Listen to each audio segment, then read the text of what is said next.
Welcome back to your own YouTube channel একাগ্রতা classes. তোমরা যারা সেমিস্টার 4 এর স্টুডেন্ট আছো আন্ডার ক্যালকাটা ইউনিভার্সিটির এবং জার্নালিজম অ্যান্ড মাস কমিউনিকেশন সাবজেক্টে অনার্স করছো, তাদের জন্য আজকের এই ভিডিওটি অত্যন্ত গুরুত্বপূর্ণ। তোমাদের 3টি অনার্স পেপারের এক্সাম অলরেডি হয়ে গিয়েছে, ডিএসসিসি 5, 6, 7। সেগুলোর এক্সাম তোমাদের অনেকেরই অত্যন্ত ভালো হয়েছে। আমাদের যে সাজেশনস দেওয়া হয়েছিল তার মধ্যে থেকে সমস্ত কোয়েশ্চেন্স কমন ছিল। তোমরা চাইলে ভিডিওটা গিয়ে দেখতে পারো, ঠিক আছে? সেখানে কোয়েশ্চেন্সগুলো এখনও অ্যাভেলেবেল আছে। অ্যান্ড তোমাদের যে নেক্সট পেপার আছে অর্থাৎ ফ্রাইডে এক্সাম অর্থাৎ আগামীকাল, সেটা হচ্ছে ডিএসসি 8 পেপারের। তো সেই ডিএসসি 8 পেপারে তোমাদের কোন কোয়েশ্চেন্সগুলো মোস্ট ইম্পর্টেন্ট, কোনগুলো একটু কম এফোর্ট দিয়ে পড়তে হবে, সেগুলো আমি সমস্ত জিনিস বলে দেবো। এবং 2 মার্কসের এসএকিউ কোথায় পাবে সব আমি বিস্তারিত বলে দেবো, এর উত্তর কোথায় পাবে ইত্যাদি ইত্যাদি। তো দেখো আর দেরি না করে, ব্যাকগ্রাউন্ডে একটু নয়েজ আসছে সম্ভবত, বুঝতে পারছি, একটু অ্যাডজাস্ট করো। নেক্সট বার থেকে আমি চেষ্টা করছি ঠিক করার। ওটা দেখো, তোমাদের যে সিলেবাসের আউটলাইন আছে সেটা হচ্ছে কি পাবলিক রিলেশন, ঠিক আছে? সব থেকে প্রথমেই যে প্রশ্নটা তোমাদের জন্য অত্যন্ত গুরুত্বপূর্ণ সেটা অলরেডি 2022-এ এসেছিল। তো দেখো কি সেটা, জনসংযোগ কাকে বলে? জনসংযোগ আধিকারিকের কাজ ও গুণাবলীগুলি আলোচনা করো। বা শুধু বলে দিতে পারে যে জনসংযোগ আধিকারিকের কার্যাবলী আলোচনা করো, ঠিক আছে? অ্যান্ড এটাকে ঘুরিয়ে কিভাবে আসতে পারে, জাস্ট একটু লেন্দি করে দেওয়ার জন্য করে কি, জনসংযোগ কাকে বলে, জনসংযোগ আধিকারিকের কাজ ও গুণাবলী আলোচনা করো। তার সঙ্গে একটা জিনিস অ্যাড করে, সেটা কি, তুমি কি মনে করো সামাজিক যোগ মাধ্যম অর্থাৎ সোশ্যাল মিডিয়ার যুগে জনসংযোগ অফিসারের ভূমিকা পরিবর্তিত হয়েছে? ঠিক আছে, তো এই জিনিসটা তোমাদের আমি প্রোভাইড করে দেবো, এই উত্তরটা স্পেশালি প্রোভাইড করবো, ঠিক আছে? যদি শর্টে আসে তাহলে বাকি পোর্শনটা তোমরা লিখবে না, আর যদি এটা এসে যায় তাহলে তোমাদের লিখতে হবে, ঠিক আছে?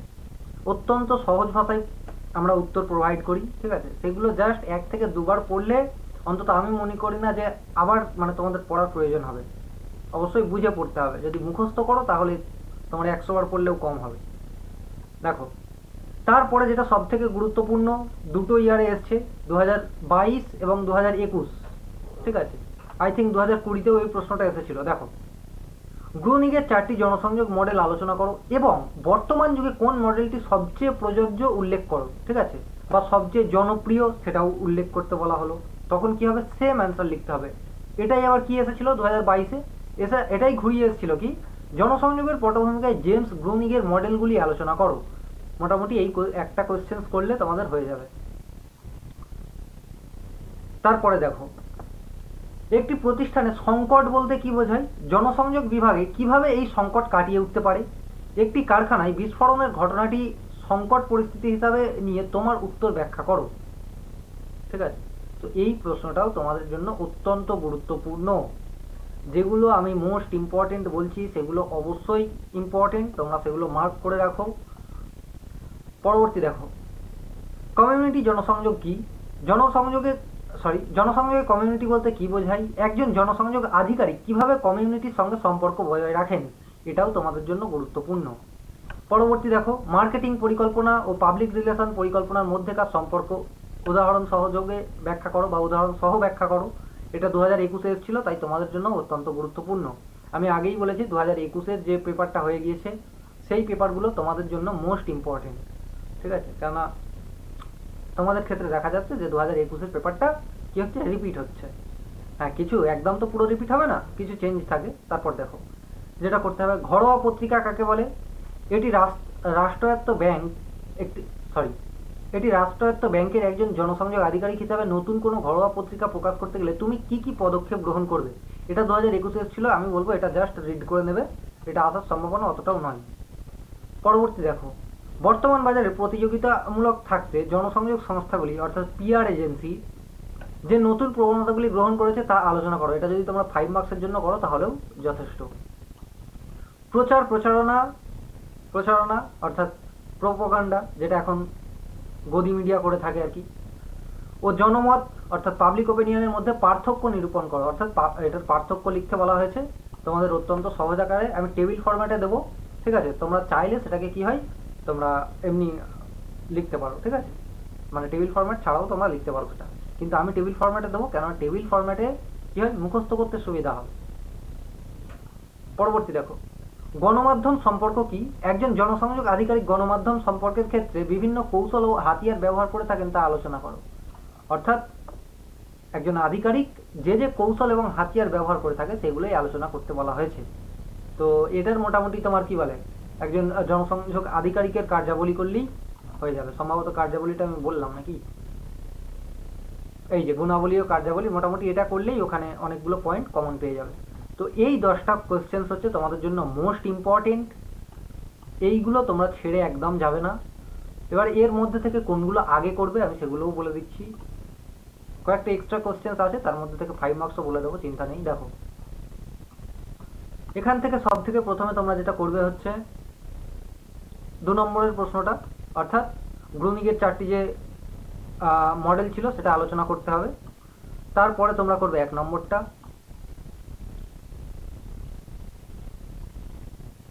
তারপর তোমরা এই 6 নম্বরেরটা করবে, অর্থাৎ মার্কেটিং পরিকল্পনা ও পাবলিক রিলেশন পরিকল্পনার মধ্যেকার সম্পর্কটা উদাহরণসহ ব্যাখ্যা করতে বলা হয়েছে। তারপর তোমরা এটা দেখে রাখবে 10-এর, অ্যান্ড তারপরে এই প্রোপাগান্ডা যা আছে এগুলো একটু দেখে নিই। এবারে আসি এক্সট্রা কোশ্চেন। এক্সট্রা কোশ্চেন্সের মধ্যে বেশ কয়েকটা মোস্ট ইম্পর্টেন্ট আছে, আমি বলে দিচ্ছি। দেখো এক্সট্রা কোশ্চেন্সে তোমাদের আছে খরচ, সৃজনশীলতা ও গণমাধ্যমে পৌঁছানোর ক্ষেত্রে একটি অভ্যন্তরী অর্থাৎ ইনহাউস পিআর টিমের কর্মদক্ষতা ও কার্যকারিতা কিভাবে বহিরাগত অর্থাৎ এক্সটার্নাল পিআর এজেন্সির সঙ্গে তুলনা করা যায় সেটাই আলোচনা করতে বলা হয়েছে। এটা জাস্ট তোমরা 2 থেকে একবার রিড করে নেবে। উদাহরণসহ সংক্ষেপে মার্কেটিং কৌশল ও জনসংযোগ কৌশলের পারস্পরিক নির্ভরশীলতা আলোচনা করো। ইমেজ বা রেপুটেশন ম্যানেজমেন্টের মৌলিক দিকগুলি সংক্ষেপে লেখো। এটা 5 মার্কসের জন্য মোস্ট ইম্পর্টেন্ট। 5 মার্কসের জন্য এই কোশ্চেনটা ছেড়ে যাবে না, অবশ্যই করবে। জনসংযোগ সংকট বলতে কি বোঝায়? সংকটকালীন পরিস্থিতি সামাল দিতে একজন জনসংযোগ আধিকারিক কি কি পদক্ষেপ গ্রহণ করে থাকে, মোস্ট ইম্পর্টেন্ট। একটি প্রেস কনফারেন্স আয়োজন করতে জনসংযোগ আধিকারিককে কি কি পদক্ষেপ নিতে হয় 2022-এ এসেছিল, দেখে নিও।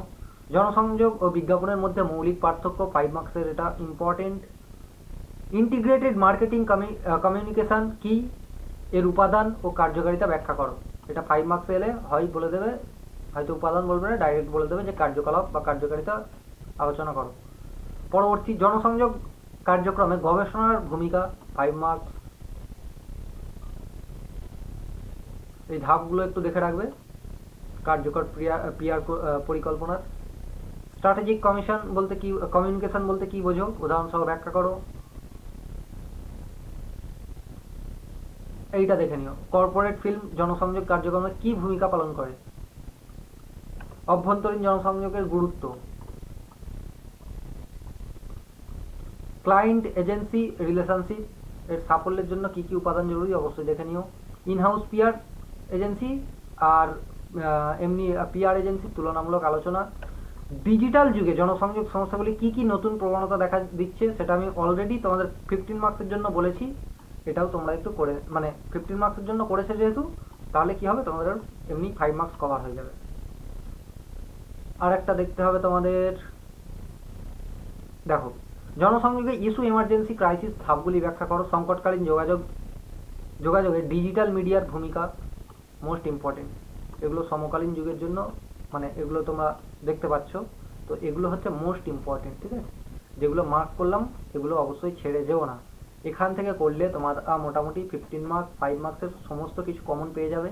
এবারে আসছি তোমাদের 2 মার্কসের যে কোশ্চেনগুলো থাকে সেগুলো কোথায় পাবে। 2 মার্কসের কোশ্চেনগুলো পেতে গেলে কি করতে হবে, চ্যানেলটিকে সাবস্ক্রাইব করে রাখতে হবে। জাস্ট কিছুক্ষণের মধ্যেই আমি 2 মার্কসের যে ভিডিও সেটা আমি আপলোড করে দেবো, সেটা তবেই তোমরা দেখতে পাবে যদি সাবস্ক্রাইব করা থাকে, কেননা নোটিফিকেশন যাবে না, হয়তো সন্ধ্যাবেলা দেখবে, ততক্ষণে তোমাদের হয়ে গেছে। তো দেখো এবারে প্রশ্ন হচ্ছে যে দাদা উত্তরগুলো কোথায় পাবো। উত্তরগুলো বা এই কোশ্চেন্সগুলো পেতে কি করবে, যে কোনো একটি নাম্বারে জাস্ট টেক্সট করবে। কি টেক্সট করবে, নিজের নাম, ভিডিও লিঙ্ক এবং লিখবে যে জার্নালিজম ডিএসসিসি 8 পিডিএফ। জাস্ট এতটুকু লিখলে তোমার মানে ইনবক্সে অটোমেটিকলি আমাদের পিডিএফটা সেন্ড করে দেওয়া হবে। আশা করি বোঝাতে পেরেছি। হ্যাঁ, আর উত্তর পেতে গেলে একটা জিনিস অবশ্যই খেয়াল রাখতে হবে, চ্যানেলটিকে অবশ্যই সাবস্ক্রাইব করা থাকতে হবে। চ্যানেল যাদের সাবস্ক্রাইব করা নেই, একটা আমাদের প্রিমিয়াম গ্রুপ আছে, সেখানে যারা শুধুমাত্র চ্যানেল সাবস্ক্রাইব করেছে তাদেরই অ্যাড করা আছে। দুটো এমনি অলরেডি গ্রুপ আছে ফোর্থ সেমিস্টারের, সেগুলো অলরেডি প্রায় ফুল, ঠিক আছে, একটা অলরেডি ফুল আর একটাই প্লাস 400+ স্টুডেন্টস আছে। তো সেগুলোর মধ্যে থেকেও যারা সাবস্ক্রাইব করে রেখেছে চ্যানেলটিকে তাদের জন্য আবার একটা আলাদা করে প্রিমিয়াম গ্রুপ করা আছে। তো তোমরা যদি সাবস্ক্রাইব করো তো প্রিমিয়াম গ্রুপে অ্যাড করা হবে, না হলে আর কি নিচে লিঙ্ক দেওয়া আছে, এমনি গ্রুপে থাকো, সেখানে লিঙ্ক দেওয়া হবে শুধু ভিডিওর। তো সমস্ত কিছু আশা করি বোঝাতে পেরেছি। Thank you.